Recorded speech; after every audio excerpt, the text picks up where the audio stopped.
tepuk tangan lagi buat semuanya, Masya Allah. Buat jamaah Islamitin yang di rumah juga ya, masih membahas tema tentang kesalahan-kesalahan wanita ketika sholat.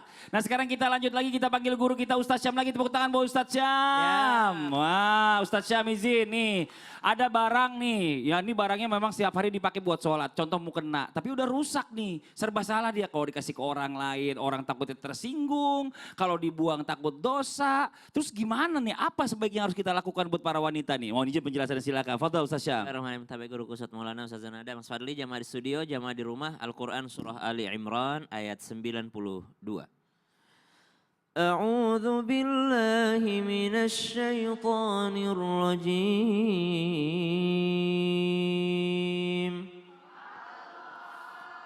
Lan tanalul birra hatta tunfiqu mimma tuhibbun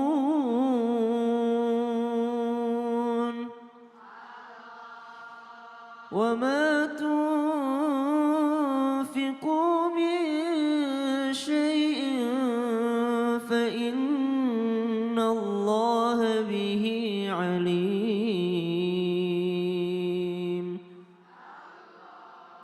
Kamu tidak akan pernah memperoleh kebahagiaan, kebajikan sebelum kamu menginfakkan sebahagian harta yang kamu cintai. Dan apapun yang kamu infakkan tentang hal itu, sungguh Allah itu maha mengetahui. Dalam ayat ini mengindikasikan dan mewajibkan kepada kita semua ketika memberi sesuatu, maka berilah yang engkau senang juga ketika diberi hal itu. Jangan sesuatu yang kita tidak senang ketika menerimanya justru kita berikan kepada orang lain yang diperkirakan orang itu juga tidak senang untuk menerimanya. Contoh misalnya pakaian bekas. Ada pakaian bekas yang masih layak. Ada orang-orang yang mungkin masih mau menggunakan daripada pakaian tersebut. Akan tetapi adab daripada memberi, maka berilah sesuatu yang masih layak, masih bagus dan engkau pun masih mau memakainya. Sekarang kasusnya pakaian yang hendak tidak dipakai lagi ini memang sudah tidak layak lagi. Seperti misalnya mukena. Kalau mukena tahunan mungkin masih bagus ya Bu ya. Ada ibu-ibu mungkin yang setiap lebaran beli, setiap Ramadan beli. Ramadan tahun ini enggak mau pakai yang itu lagi. Tapi masih bagus banget mukena yang itu. Diberikan kepada sanak saudara, kepada kerabat, kepada orang yang tidak mampu. Mungkin mereka masih layak untuk menggunakannya. Tapi ada mungkin orang-orang yang pakaian sholatnya, mukenahnya ini memang mukenah yang enggak pernah dia ganti-ganti. Akhirnya pakaian tersebut sudah usang. Mau diberikan kepada orang lain ya tidak layak.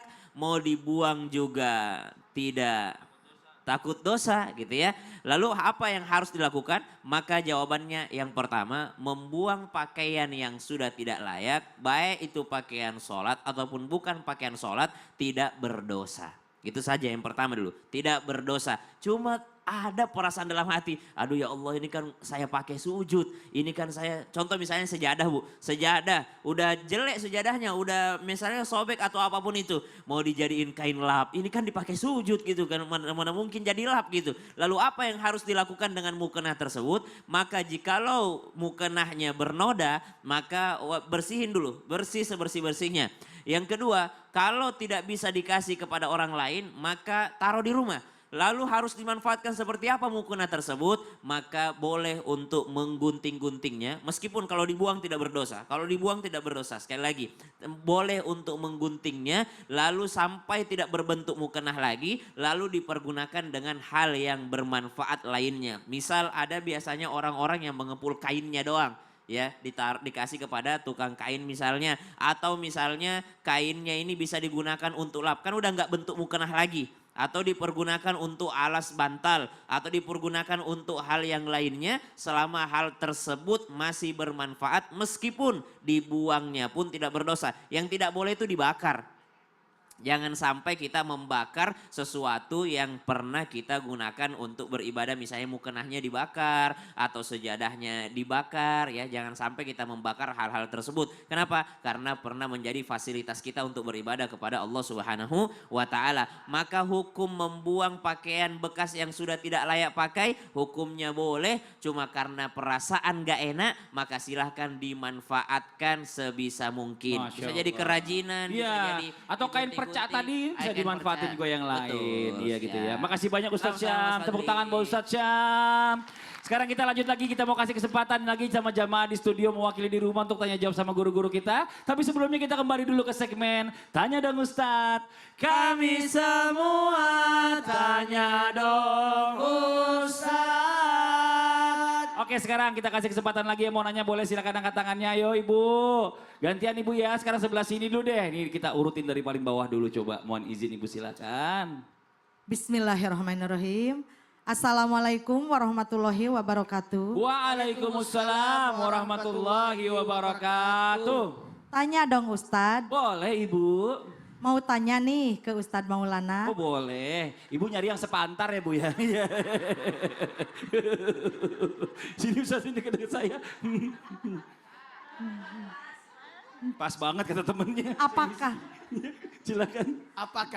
apakah ketika kalau sedang sholat Ya. sesekali memejamkan mata dan tidak mengarahkan mata ke tempat sujud, apakah itu salah satu termasuk yang membatalkan sholat? Oke. Mohon penjelasannya. Baik. Terima kasih. Wassalamualaikum warahmatullahi wabarakatuh. Waalaikumsalam. Ibu nama Ibu siapa?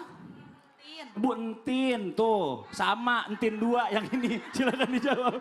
Tepuk tangan buat Ibu Entin. Ustazah. Namanya podo wae katanya.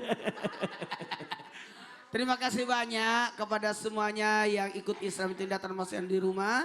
Yang lagi ngikutin, mohon izin. Kami harus sampaikan hukum menutup mata.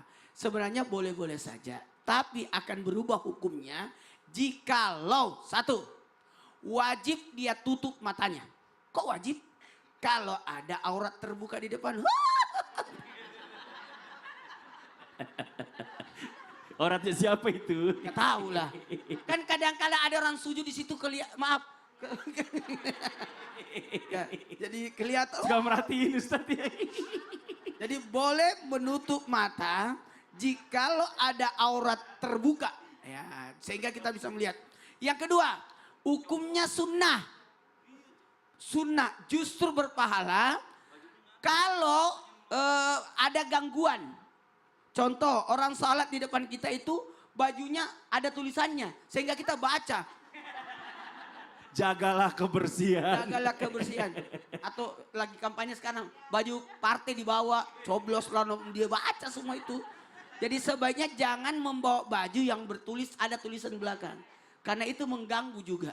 Kemudian yang ketiga, hukumnya boleh saja kalau memang. Tapi alangkah baiknya kalau dia membuka matanya supaya mata juga ikut beribadah. Jangan sampai juga pejamkan mata sampai tertidur. Iya, itu bahaya. Hukumnya makruh. Tapi nggak ada larangan mutlak sebenarnya. Tidak ada. Boleh-boleh Iya, saja, boleh-boleh tapi bisa aja. jadi makruh kalau bisa menyebabkan dia tertidur. Iya, bisa jadi Sebaiknya wajib. terbuka mata supaya bisa jadi wajib kalau aurat, bisa jadi sunnah kalau ada gangguan. Masya Jadi Allah. kita lihat kondisi saja. Oke, terima kasih banyak Ustadz Maulana. Tepuk tangan buat Ustadz Maulana, Ibu Entin 2. Makasih banyak. Oke, kita kasih kesempatan lagi ya dari sebelah sini angkat tangannya mau nanya. Boleh? Yang ini. 3 diva nih, ada 3 diva yang tengah dulu deh kita kasih. Izin Ibu. Iya. Assalamualaikum warahmatullahi wabarakatuh. Waalaikumsalam warahmatullahi wabarakatuh. Perkenalkan, nama saya Ibu Deti Ibu Deti. dari Majelis Taklim Al Mubarok Bandung. Bandung. Tepuk tangan buat Ibu Deti. Akhirnya ada namanya beda juga. Iya Ibu. Mau bertanya sama Ustazah Nada? Ustazah Nada boleh Ibu. Silakan. Ibu, jika ada seorang wanita yang ingin sholat berjamaah tetapi bukan sama muhrimnya, apakah dibolehkan? Oke. Itu sama seorang wanita. Jika tidak boleh, ada semisal sama 2 wanita, apa itu sah sholatnya? Oh gitu. Kalau sama wanita bagaimana? Cewek ada imamnya. Tapi kalau Ya. misalnya ada cowok Ustadz Maulana tiba-tiba ibu, saya mau jadi makmumnya gitu. Nah itu Ya. boleh nggak kira-kira? Ya, Cuma boleh berduaan aja kira-kira. kan? Ya, gitu. Itu aja. Oke. Terima kasih. Wassalamualaikum warahmatullahi wabarakatuh. Waalaikumsalam warahmatullahi wabarakatuh. Tepuk tangan buat Ibu Deti sekali lagi. Silakan dijawab Ustazah Nada. Ya, hatur nuhun Ibu pertanyaannya. Terima kasih Ustadz Maulana Ustadz Syam izin dan juga Bang Fadli. Bismillah, walhamdulillah, wassalatu wassalamu ala rasulillah. Memang keutamaan sholat berjamaah tentu lebih tinggi daripada sholat sendirian. Dalam hadis baginda Rasulullah SAW bersabda bahwasannya sholat berjamaah lebih afdol 25 derajat atau 27 derajat. Ini ada dua qaul ya dibanding sholat sendirian. Ala kulli hal sholat berjamaah ini adalah lebih afdol. Oleh karena itu banyak kita mencari cara untuk lebih banyak mendapatkan pahala ketika kita sedang melaksanakan ibadah sholat. Kalau imamnya beda orang, imamnya beda mahram, bukan orang yang kita kenal, maka itu diperbolehkan. Diperbolehkan dan tidak menghalangi kesahan dalam sholat. Jadi tetap sah sholatnya. Imamnya ajnabi misalnya. Ajnabi itu istilahnya orang yang memang bukan mahram kita. Yang kita nggak kenal. Kemudian kita lagi datang ke satu musola. Kemudian kita datang ke satu masjid. Ada yang sedang yang memang dia sedang sholat sendiri atau memang belum mengerjakan atau bahkan contoh misalnya kita berangkat bersama dengan mohon maaf dengan orang lain, dengan supir atau bahkan orang yang memang mau sholat. Kita pengen mendapatkan keutamaan sholat berjamaah boleh berdua asalkan tolong garis bawahi jangan sampai menimbulkan fitnah. Ini yang harus digarisbawahi. Karena kalau memang menimbulkan fitnah lebih banyak kemudorotannya tentu lebih baik sholat sendirian ya.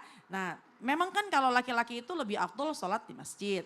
Kemudian lebih baik sholat di masjid. Dan kalau perempuan memang sebaiknya sholatlah di rumah. Tapi kalau memang dalam keadaan tertentu insya Allah kalau memang itu bisa fitnahnya bisa kita jaga, kita bisa menghindari maka diperbolehkan. Dan sholatnya tetap sah. Apalagi itu kalau perempuan sendiri aja sah, apalagi kalau memang perempuan berdua bermakmum artinya imamnya bukan orang yang kita kenal atau memang bukan mahram. Selayaknya kita sering mendapatkan hal ini ketika kita sedang dalam perjalanan, kita sedang sholat di tengah jalan, di musola, masjid yang ada di jalan, maka kita berjamaah dengan orang yang banyak imamnya nggak kita kenal, maka itu diperbolehkan. Tetap harus menjaga diri kita, jangan sampai menimbulkan fitnah. Tapi kan terkadang ya, kalau misalnya dalam satu masjid, satu musola, imamnya tentunya laki-laki, kemudian perempuan ini bermakmum, akhirnya kita jadi canggung sendiri, bingung sendiri, maka tentu lebih diutamakan kita sholat sendirian. Dan juga yang harus diperhatikan kalau memang kita mau sholat berjamaah dengan yang memang bukan mahram, perhatikan jarak. Perhatikan jarak ketika kita sholat berjamaah. Tentu imam di depan, kalau kita dengan pasangan, kita dengan ayah, dengan saudara yang memang mahram, maka laki, perempuan, depan, belakang dengan jarak yang dekat itu masih dimaaf. Tapi kalau memang bukan mahram, yang memang tidak kita kenal, maka perhatikan jarak, imam di depan, kita makmum tentu di belakang. Tapi insya Allah kita niatnya ingin mendapatkan banyak sekali kemuliaan di dalam sholat. Maka insya Allah dengan kita niat menjaga diri tidak menimbulkan fitnah. Maka hal-hal tersebut juga harus kita perhatikan. Insya Allah baik kita sholat sendirian, sholat berjamaah, sah tetap dalam pelaksanaan ibadah sholat selama kita menjaga hal-hal yang bisa menjadi syarat utama. Yaitu kita menutup aurat, kemudian kita betul-betul melakukan rukun-rukun sholat secara sempurna. Jadi perhatikan. Yang penting Kak Fadli jangan sampai menimbulkan fitnah. Kayak baru deket, ya baru deket nih. Cowoknya lagi ini, aku jadi makmummu ya. Nikah aja belum. Jadi hati-hati. Itu kan bisa menimbulkan fitnah kalau seperti itu. Iya, salah pengertian tuh kalau kayak gitu. Makasih banyak Ustazah Nada. Tepuk tangan buat Ustazah Nada. Satu lagi kita kasih kesempatan yang mau bertanya dari sebelah kanan saya. Angkat tangan ayo yang mau nanya. Bagian atas ya. Gantian ya. Mana? Ini Bu. Yuk silakan Ibu. Assalamualaikum warahmatullahi wabarakatuh. Waalaikumsalam warahmatullahi wabarakatuh. Perkenalkan nama saya Siti Solihah dari Majelis Taklim Al Mubarak Bandung. Tepuk tangan dong buat Ibu Siti. Silakan Ibu Siti. Tanya dong Ustadz. Boleh. Mau tanya ke Ustadz Syam. Ya. Katanya dagu itu termasuk salah satu aurat yang dimiliki wanita. Tapi jika benar dagu itu termasuk salah satu aurat dari wanita, jika tidak tertutup sempurna, apakah sholat kita tidak sempurna atau bagaimana? Iya. Sekian dan terima kasih. Wassalamualaikum warahmatullahi wabarakatuh. Waalaikumsalam warahmatullahi wabarakatuh. Tepuk tangan sekali lagi. Ini bicara masalah tentang batasan dagu nih Ustaz Syam nih. Batasan wajah. Batasan wajah. Karena kan ada yang dagunya bisa keluar sini nih. Ada yang kelebihan sekarang kalau udah makin berumur. Tapi Guru Ustadz Maulana Sazanada Mas Fadli jamaah di studio, jamaah di rumah. Al-Quran surah Al-Ahzab ayat 59. A'udzu billahi minasy syaithanir rajim.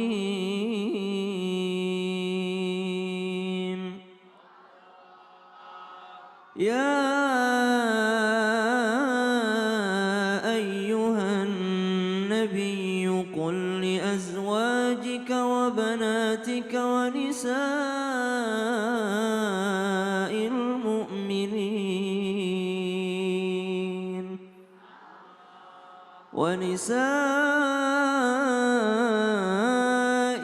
mu'minin yudnina 'alaihinna min jalabibihin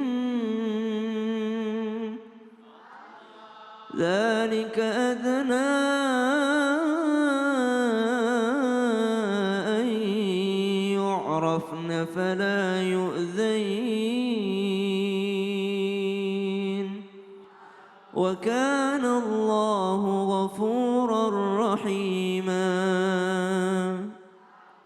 Ya ayyuhan nabi, wahai nabi, katakanlah kepada istri-istrimu, anak-anak perempuanmu dan istri-istri orang-orang beriman, hendaklah mereka menutupkan jilbabnya ke seluruh tubuh mereka. Yang demikian itu agar mereka lebih mudah untuk dikenali sehingga mereka tidak diganggu. Dan Allah Maha Pengampun lagi Maha Penyayang. Berbicara tentang aurat di luar sholat dan juga aurat di dalam sholat. Maka wanita di dalam sholatnya adalah seluruh tubuhnya merupakan aurat yang wajib ditutupi kecuali wajah dan telapak tangan. Yang menjadi polemik adalah batasan wajah. Batasan wajah itu yang mana? Batasan wajah itu adalah tempat tumbuh pertamanya rambut sampai dengan dagu. Di bawah dagu sudah bukan wajah namanya, tapi sudah termasuk leher. Berarti dagu itu terbuka, tapi jangan sampai bawahnya terbuka. Jadi yang tertutup sampai daripada di bawah dagunya. Ibu, silahkan ke sini Bu.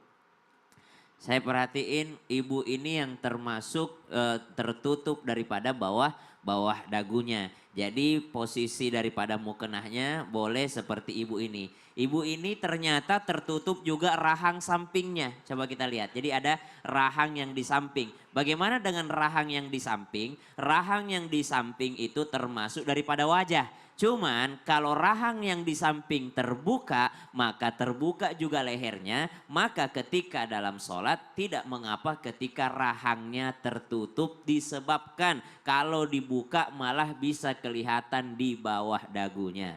Kemudian dagunya sudah benar, yang tidak benar dahinya. Kenapa? Karena ada topinya.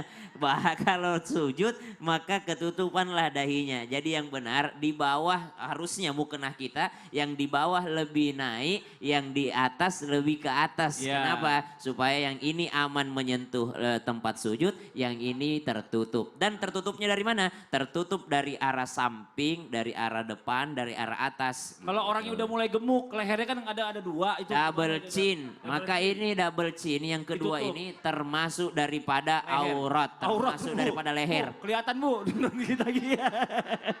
Ya. Ini tuh, ini dia. Nah tuh, ini pasukan mujahid nih kalau kayak gini. Oke, buat jamaah Islam kita di Ibu, rumah makasih jangan kemana-mana banyak, Bu. dulu ya. Kita lanjut lagi, setelah ini kita akan membacakan pertanyaan masuk dari jamaah yang di rumah. Pokoknya tetap di Islam itu indah. Jamaah! Oh, jamaah! Alhamdulillah. Lillah. Mujahid nih, mujahid.